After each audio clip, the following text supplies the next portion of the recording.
Hi there, Jessica Jackstock here. I know several of you have already seen my blog post about the story of how I became interested in women's hormone health. But I know some people respond better to video, and I also wanted to give an opportunity to give any feedback, have a conversation going on here if anyone has any questions or comments. So I thought live video would be a really good way to present that. And I'm super nervous because this is a topic that's really personal to me.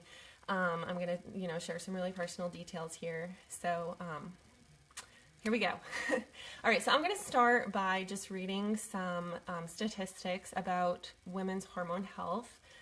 Hey, Lydia, nice to see you. Glad you can make it.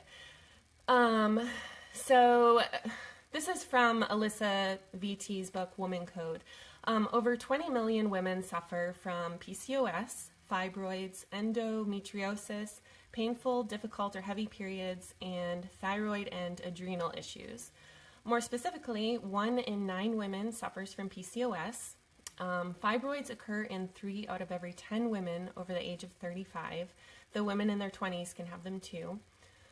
About 1 in 10, or over 8 million U.S. women have endometriosis, which is 176 million people globally. 13 million Americans have underactive thyroid function, and if you're not familiar with this, thyroid is also a hormone, only half of whom have been correctly diagnosed, and women are 5 times more likely than men to be diagnosed with hypothyroidism. 1 in 8 couples is infertile, and that's actually an experience that my husband and I went through. And fibrocystic breasts affect 20 to 40% of menstruating women. So this makes me really passionate about women's health and women's hormone health specifically. And I'm going to share you a little bit of my personal story. So when I first started my menstrual cycle around 12 years old, my cycles were pretty textbook. They were 28 days generally. And then when I was 18, I was a pretty rebellious teenager. So I ended up moving out of my parents' house, moved in with the guy that I was dating at the time, and I started taking hormonal birth control, which ended up being pretty life-changing in not really that good of a way. So every 3 months I would go to the local, I think it was a Planned Parenthood, but it was some kind of, fertility office or non-fertility office. Hey, April. And I would get a shot of a birth control that would keep me period-free and baby-free for the next 3 months. I really should have known that this was not going to do good things for me, just because I grew up in a pretty natural family, so, I had exposure to, the concepts of not putting weird junk into your body, but like I said, I was kind of rebellious, so I just did my own thing. Kind of seemed like the best option at the time. So a year later, the guy I was dating broke up with me, and this was one of the really most difficult parts, periods of my life. There are really 2 experiences that I can name as being the most difficult, and this was one of them. And just very emotionally draining. There was a lot going on in my life at this time. So I ended up having a real conversion experience, a come to Jesus experience, and then I ended up resolving that the next time that I had sex would be on my wedding night. So I went to college, and over the next 6 years, as I figured out where I was going in my life, I also left my periods to do their own thing. And I started to notice that my cycles were getting shorter. Which at first I thought was just annoying, I have my period more often, this is really annoying. But I started to kind of wonder if something might be wrong. So I was having 25-day or 24, even 23-day cycles. But anytime I brought it up at my OB/GYN appointments, when I would have my, what were supposed to be yearly checkups, the doctors never really seemed concerned about it. So I was like, maybe it's not that big of a deal. And I even had a doctor when, right before my husband and I got married, I decided to go on the birth control pill because we really weren't in a position to have any kids when we first got married. And the doctor actually, when I told her I had a short menstrual cycle, she's like, oh, well, this will be great then because it'll make your cycles longer. And I'm like, that seems kind of wrong. Like, if there's something wrong with me, isn't that just covering it up? But, I mean, she's a doctor, you know, to kind of trust what doctors say or hope that you can trust them. But it just really seemed like we were covering up the problem. So for the first year of our marriage, I was on the pill, but I just never really felt right about it. So one night, just kind of on a whim, I went to Google and I typed in natural birth control. I was like, surely there's not going to be anything, like maybe some kind of a pill or an herb or something, you know, that might do something, but probably not. I'm probably not going to find anything. And seriously, guys, I was blown away. I was like, there really is natural birth control. I don't know, how many of you have heard of natural family planning, or also, it's also referred to as natural fertility awareness method? Just leave me a comment if you've heard of it, or if you haven't, let me know that too. I'm really curious to know, like, how many of you have heard of it already. So I found this natural family planning thing and realized that my body actually gives recognizable signs. Okay, so Lydia's heard of it before. My body actually gives recognizable signs when, like, I'm ovulating, when my period is about to start, and I just, like, had no idea. Like, I knew I had seen these signs before, but I never knew what they meant. Like, I actually thought that something was wrong with me.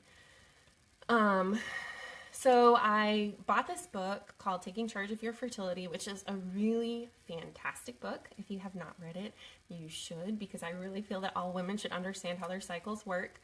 And I just devoured it. I was like reading it everywhere. Yeah, my sister heard of it because of me, and she stayed off the pill because of me, so yay!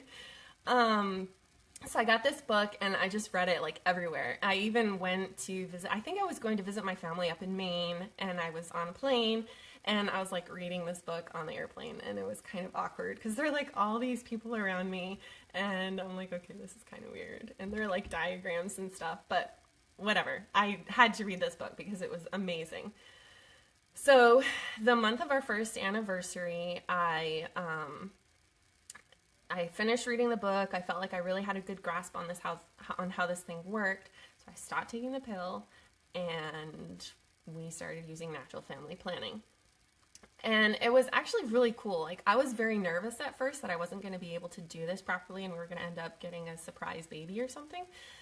But I was actually able to recognize when I was fertile so that we could avoid pregnancy. And I also discovered why I had suddenly developed this short menstrual cycle all those years back. So I was finally able to pinpoint that I had a short luteal phase, which is the phase right after you ovulate until you start your period. And yes, Lydia, you definitely need to read the book. It is amazing.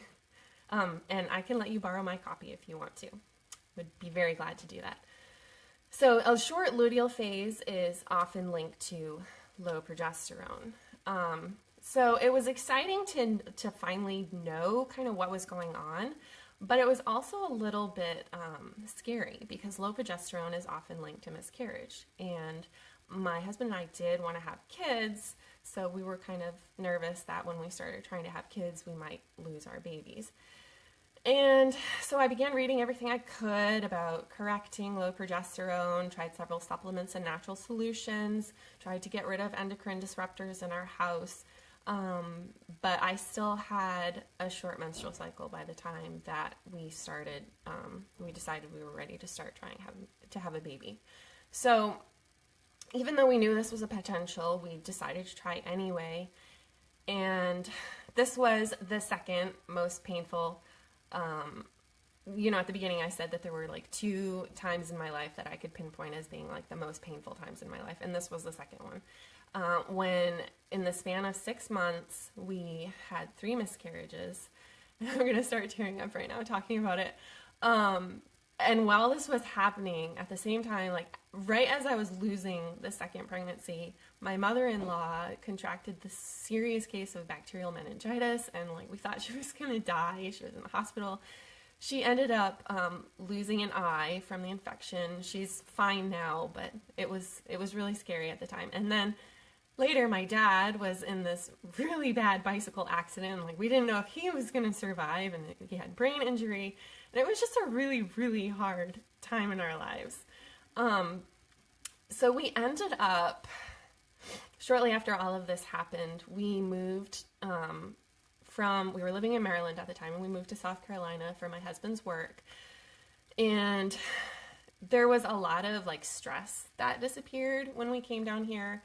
And I got in to see a fertility specialist, and got on a progesterone supplement, and ended up getting pregnant with our son. I'm looking at my notes here. And like during this whole pregnancy, I was just petrified that he was not going to make it. It was scary. But by some miracle, God preserved our child, and on September 28th, 2015, so he's almost 2 years old, I held our perfect little boy in my arms for the first time, and you can see on the wall there's a picture of him, one of his newborn pictures. He's very, very special to us. So now I have been breastfeeding him for almost 2 years, which has its own effect on hormones. So I've been continuing this process of trying to naturally regulate my hormones, doing a lot of research.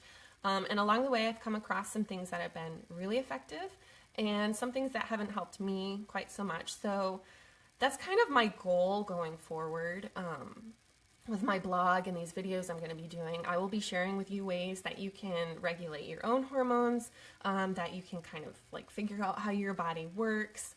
And kind of get you started, I have put together a free report called 5 Natural Ways to Supercharge Your Cycle.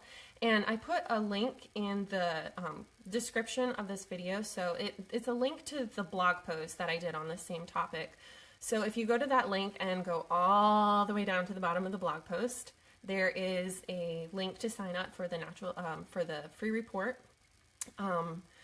For ways to supercharge your cycle to kind of help get things on track for you. So I'd love it if you would go and check that out.